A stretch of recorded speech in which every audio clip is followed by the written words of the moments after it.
In this video, I want to talk about animation in React. There are a number of ways that we can do animation, and we want to take that structure where we were applying some transitions and animations in our HTML, CSS, JavaScript version of our quiz game and bring them over into this version. So specifically, I want to mark answers correct and wrong when those answers are clicked. And then I also want to animate the transition between these quiz items so that they kind of fade out and the player is given a second to see whether their answer was right and wrong before the new one fades in. So there are a lot of ways to do animation inside of React. Using our HTML, CSS, JavaScript knowledge inside of React, we can basically just toggle classes on and off to have a CSS transition or a CSS animation run on an element. But I'm also going to we're going to start with a library called Framer Motion, which is a React library for generating animations. And what I like about this, it makes animation really easy inside of React, gives you a lot of control, and it helps solve one of the key challenges when it comes to doing animation in React. So let's look at some of the examples first to see how easy it is to use Framer Motion. So here is a simple example where this div animates from its default scale of 1 to a scale of 2 and takes 0.5 seconds to do it. So this runs immediately when the page loads. You get this nice animation with the div growing. You can specify keyframes, so you could have it run through a whole sequence of animations or animation states, which is similar to when we created CSS animations. You can also create variants, so different states with different properties. So here is an open and a closed state for this menu, which controls the opacity and the X position. There are gestures that you can trigger from Framer Motion. So when you're hovering, when you're tapping, dragging. There's a whole lot of fun stuff that is inside of Framer Motion. The real reason why I want to bring it in is this last one. So in React, it is really difficult, well, it's not really difficult because it's been solved, but something that you run into is you often want to animate something as it leaves the page, which when you remove an element from the page in React, like one trivia item disappears, a new one gets added, that happens instantly. There's no place where you can transition out. And so these animation libraries allow you to do that more easily by essentially wrapping around your component. So here is an animate presence that comes from Framer Motion. And then your elements that are showing up in the slideshow here, these different images, are children of that animate presence. So what animate presence can do is watch when something is removed from this child, is removed as a child, and a new one is added, and handle the animation, making sure that it's still on the page as it transitions out and the new one is added. So this is what we're going to really be bringing Framer Motion in to do inside of our project, but because we're bringing it in, that means that you can do any of these other things. So you want to set up some cool animations that are triggered based on different things, go right ahead. And the documentation here is pretty good. Start at the introduction, which goes through at a high level some code snippets and talks through how you can set up and control different animations. And you can also dive into the examples. So what I'm going to do to start is install Framer Motion. So I'm going to run this command.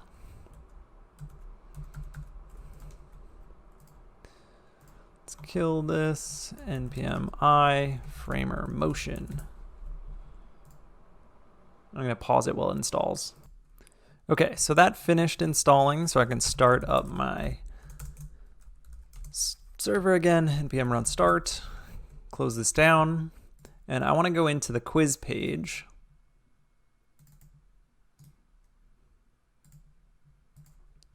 And what we want to eventually do is get this trivia item animating, but I think we'll work towards that. We'll do a quick animation in here that will let us see how framer motion works, and then we will be able to add in that animated presence to have the different trivia items animate in and out of our page. So I'm going to flip back to the browser. Let's look at our docs here. And we are going to set up a really simple div on our page that animates. So I'm going to go back to the examples. We're going to create something like this on our page. So I need to import motion from framer motion, and then on that quiz page, I'm going to drop a div in there that does this animation. So up here, import motion from framer motion. And let's just drop this up here, motion dot. And you can see that for motion, framer motion, the way it works is that it gives us a version of any of the HTML elements that we're used to, like an H1, except that we have a animation capable version from this library. So if I want a div that I can animate, I would end up creating a div like that. Let's put some text in there. Right now, this shouldn't do anything on our page.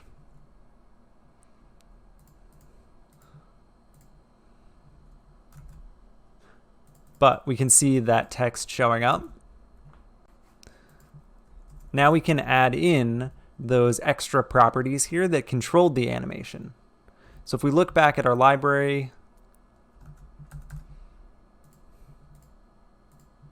there's an animate property, which allows us to specify different CSS properties to change. So maybe we'll change the scale and we'll change the X to see something happening. And then there's a transition property that allows us to control how fast that runs and the easing for that animation. So let's try animate, scale to 2, X to -100.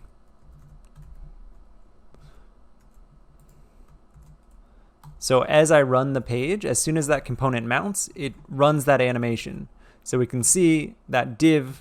Let's add a background color to this so that we can see it a little bit better. So I'm going to add style, background,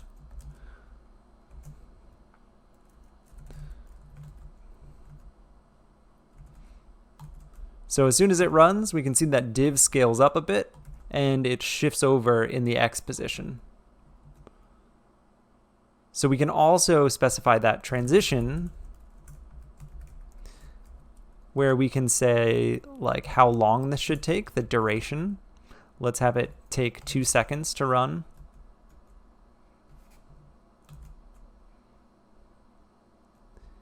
And we can also control things like the easing. Like we could do back in and out, which has kind of a bouncy one. We could do ease in. And the strings that I'm using here, these are documented in the Framer motion documentation. So Framer can handle most types of CSS that we can throw at it. So instead of maybe changing the X, we could have the background color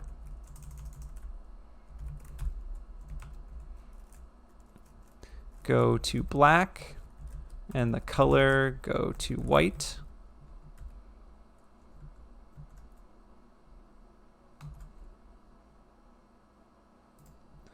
And you can see that the color here,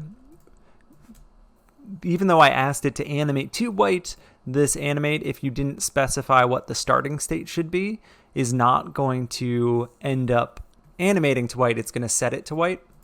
And in the Framer docs, we can see if they've got an example on this page.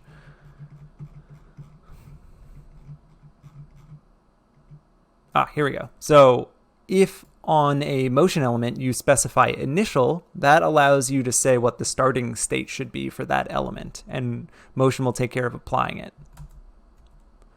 So instead of saying style equals background gray, I'm going to say initial equals, let's do background white, and color black. This sets up the initial state, this sets up the animation to the final state that we want to head to, and this controls how we get there.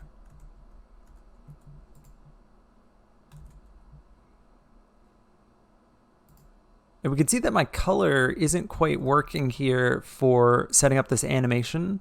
So let's debug this live. Let's flip back to the Framer documentation. And what I'm looking at is my motion component. And I can look at information about the motion component. For instance, I can see supported values here for the different things that the animate supports. And I can see for colors, it has hex, RGB, and HSL, but it does not have these keywords that I'm using. We can see that here X, Y, and Z are these translate shortcuts that allow us to have GPU acceleration, transform origin. There's some stuff around CSS variables and SVG paths. So there's a lot of cool stuff in here. I would turn to this documentation page as you're looking for what things you can animate and as things go wrong, coming back to this page. But basically, I'm going to flip back and change my colors to hex instead of these keywords, and hopefully this should work. So the hex for white is FFF. So I'm going to make sure these are both FFF. And black would be 000, 000.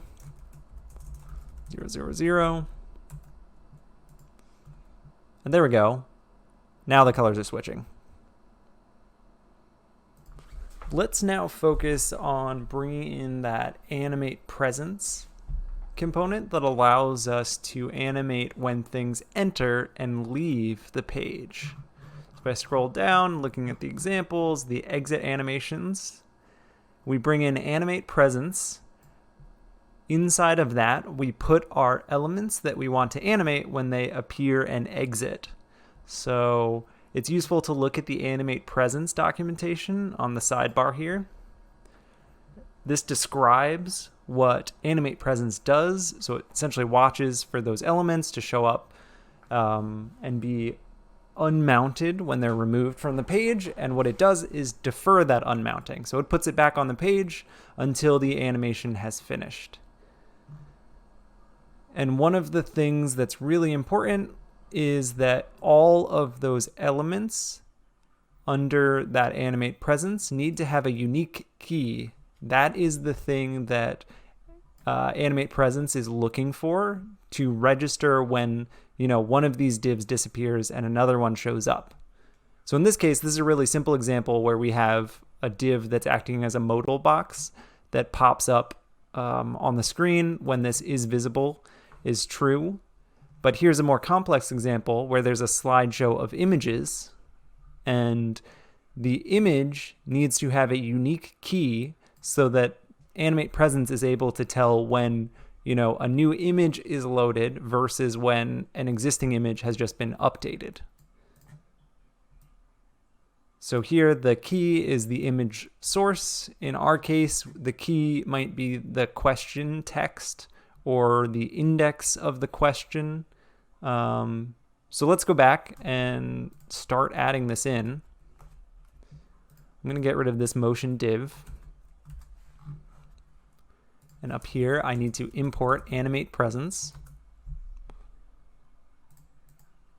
So we're going to wrap our trivia items in animate presence.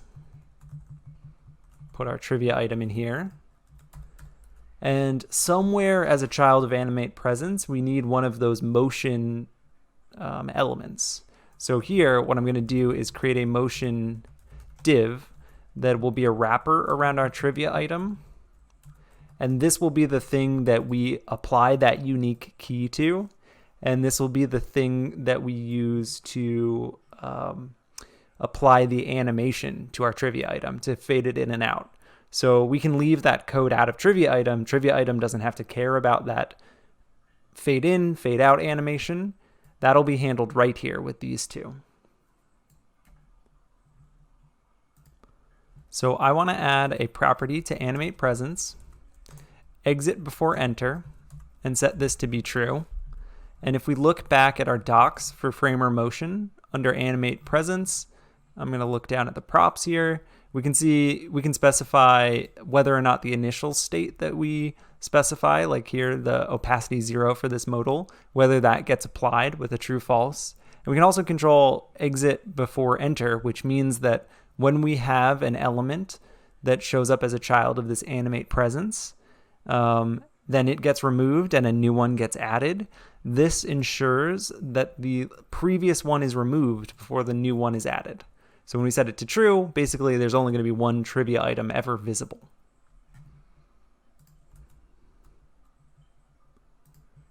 Okay, so we need to make sure that our div has a unique key. And for our purposes, that could either be the question for the trivia item, because that should ostensibly be unique across all of the questions, or we could use the trivia index. So I think I'm going to use the trivia index here to indicate, to uniquely identify each trivia item. And then we can specify those properties that we were creating before. So we've got the initial, the animate, and then a new one is exit. So initial is what it'll be when it shows up on the page. Let's say the opacity is 0. The animate, so this is what it heads to when it mounts on the page, when it is added to the page. And then the exit, we could set the opacity back to 0. So it's going to show up at 0, animate to 1 as soon as it shows up on the page, and then when it is time to animate out, it is going to go ahead and head to 0. So let's check this out. When I click on one of these, now we have an animated transition between those elements. So what we can do is also specify transition again, like we did before, and specify a duration. So if we wanted this to last for 2 seconds, quite a long transition, but that'll work. We can also specify a delay. So it waited 0.5 seconds before the animation started coming in, waits 0.5 seconds before the animation goes out, and the next one comes in. But we don't really want that delay on the initial to animate part of the animation. We want it to happen only before the exit. So you can actually control the properties, the transition properties of the individual states. So if I were to go in here and say transition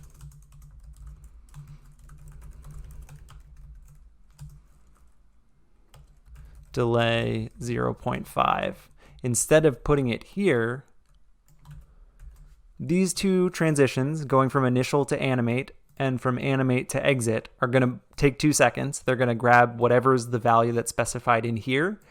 And then exit is going to have this additional constraint that its transition should start with a 0.5 second delay. So 0.5 seconds and then the next one. 0.5 seconds and then the next one shows up. By default, the Framer motion library uses what's called like a spring easing. So what we're seeing for the kind of transition here is a little bouncy, and I want to take control of that, and I want to specify the easing that we're going to use here. So a good default easing for something that is appearing on your page is the ease out easing.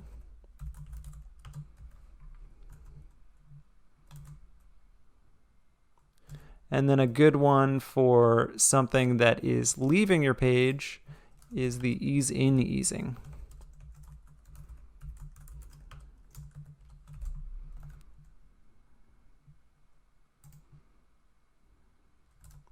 And this duration is really fast, so maybe we'll take the duration down.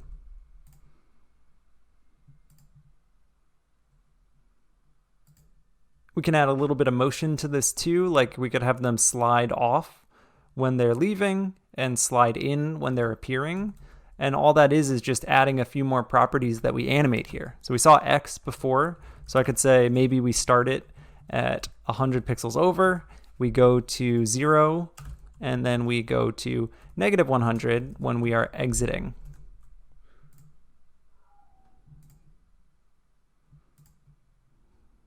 And there we go. We have that animation that we created before for moving from one trivia item to another.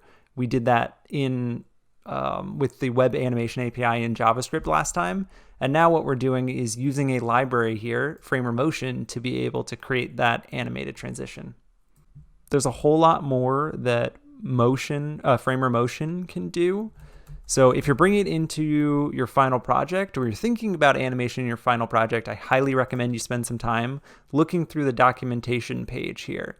So go through the introduction, read through the quick start, look at some of the examples, look at the API reference as you're going for the animation, for the component, the motion component and the animate presence component. All of these will give you ideas of how you can use the library and the types of things that the library supports in terms of animation. So I'm going to leave things here.